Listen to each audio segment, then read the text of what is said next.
différence entre le disciple et l'apôtre est quelque chose qui génère de la curiosité dans de nombreux lecteurs de la Bible, en particulier parce que certains hommes sont appelés disciples dans certains textes bibliques, puis dans d'autres parties de la Bible, ces mêmes hommes sont identifiés comme des apôtres. Et puis ce genre de questions se pose toujours. Ces hommes étaient-ils des disciples ou des apôtres? Ou étaient-ils tous les deux? Comment comprendre cette question? Y a-t-il une différence entre les disciples et les apôtres?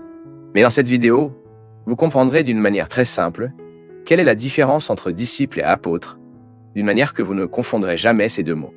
Eh bien, le premier point que nous pouvons considérer ici est que les disciples et les apôtres ne sont vraiment pas les mêmes. Il est même facile de comprendre la différence entre le disciple et l'apôtre lorsque nous recherchons le sens des termes bibliques traduits par ces deux mots. C'est parce que le mot disciple de la Bible traduit un terme grec qui cela signifie apprenti ou étudiant. Et ce terme grec est utilisé plus de 200 fois seulement dans les 5 premiers livres du Nouveau Testament. Donc, en gros, un disciple est une personne qui est prête à apprendre de quelqu'un, c'est-à-dire qu'il est un étudiant qui se soumet à l'enseignement d'un maître. Et une chose très intéressante est que dans les épîtres bibliques du Nouveau Testament, un autre mot grec est également utilisé pour transmettre une telle signification. Et ce mot est appliqué pour identifier un suiveur ou un imitateur de quelqu'un. Un disciple est donc un étudiant, est un apprenti, est un adepte ou un imitateur de quelqu'un d'autre. Le mot apôtre a également une origine grecque et indique une personne qui est envoyée par quelqu'un comme un type de délégué ou de messager. Ensuite, en d'autres termes, l'apôtre est un représentant d'une autre personne qui agit en vertu de l'ordre et de l'autorité de l'envoi. Mais une chose que beaucoup de gens ne savent pas, c'est que les mots disciples et apôtres sont impliqués dans la Bible, à la fois dans leur sens plus large comme dans son sens strict. Dans le sens plus large, la Bible parle d'un grand nombre de personnes qui ont suivi le Seigneur Jésus. Ces gens étaient leurs disciples. Même l'évangile de Luc enregistre une occasion où Jésus a donné une tâche à un groupe de 70 disciples. C'est là dans Luc chapitre 10. Un autre exemple que nous pouvons mentionner ici est aussi celui de Joseph d'Arimathie, qui était membre de la Sanhédrin et était l'un des disciples secrets de Jésus. Et cela peut également s'être produit avec le pharisien de Nicodemos. De plus, Jésus n'était pas le seul à avoir des disciples à ce moment-là. Jean le Baptiste, par exemple, ou même les pharisiens et autres groupes avaient également leurs propres disciples. En ce qui concerne le mot apôtre, nous pouvons dire exactement la même chose. Dans un sens plus large, le mot apôtre est employé pour parler de plusieurs chrétiens qui ont été impliqués dans l'œuvre du Seigneur à l'époque de l'Église primitive. Ces croyants ont été envoyés par la direction de l'Église dans le but d'exécuter certaines fonctions. Ainsi, en tant que représentants non seulement de ceux qui exerçaient le ministère du leadership dans les premières années de l'Église chrétienne, mais aussi des communautés locales elles-mêmes, ces chrétiens, qui ont été essentiellement des délégués, sont également appelés apôtres dans le texte biblique. Et c'est en ce sens que la Bible se réfère comme des apôtres à des gens comme Silas, Barnabas. Mais d'un autre côté, dans son sens strict, dans les textes bibliques, le mot disciple fait référence en particulier à chacun de ces hommes qui ont été appelés par Jésus pour composer le groupe 12. C'est pourquoi nous parlons de 12 disciples de Jésus. Ces hommes étaient des disciples à proximité et des apprentis de Jésus tout au long de leur ministère terrestre.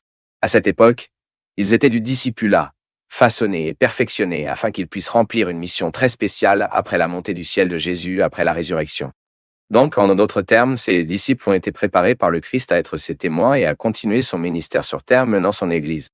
Et l'application stricte du mot « apôtre » a à voir avec elle. Vous remarquerez peut-être qu'une chose est directement liée à une autre. Parce qu'à l'exception de Judas Iscario, le disciple de traître, tous les autres disciples sont devenus des apôtres.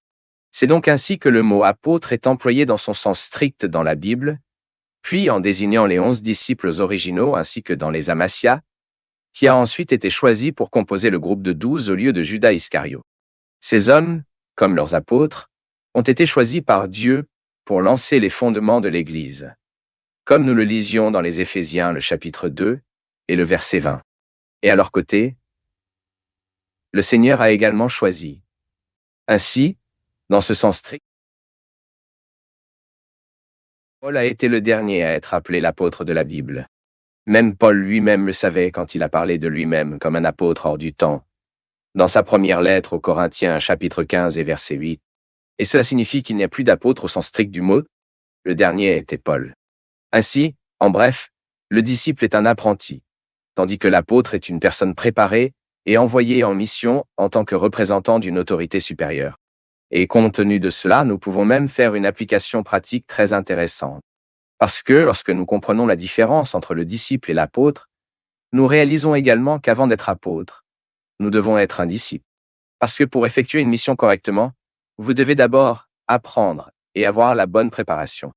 Ainsi, il est vrai que la Bible met en évidence le groupe de ceux qui ont été choisis par le Seigneur pour être les premiers leaders de son Église sur terre en tant que disciples et apôtres d'une sorte qui ne se répétait plus. Il est également vrai que d'une certaine manière généralement, tous les chrétiens sont appelés aux deux positions. Nous sommes appelés à suivre Jésus comme ses fidèles disciples, et par conséquent nous sommes également appelés à le servir comme ses apôtres. C'est ce que l'apôtre Peter écrit dans sa première lettre, dans le chapitre 2, verset 9, quand il dit que nous sommes élus de la génération royale, la nation sainte, les gens exclusifs de Dieu, pour annoncer la grandeur de celui qui les a appelés de l'obscurité à votre merveilleuse lumière. Ensuite, nous devons être de bons disciples du Seigneur Jésus, afin que nous puissions aussi être ses apôtres avant le monde.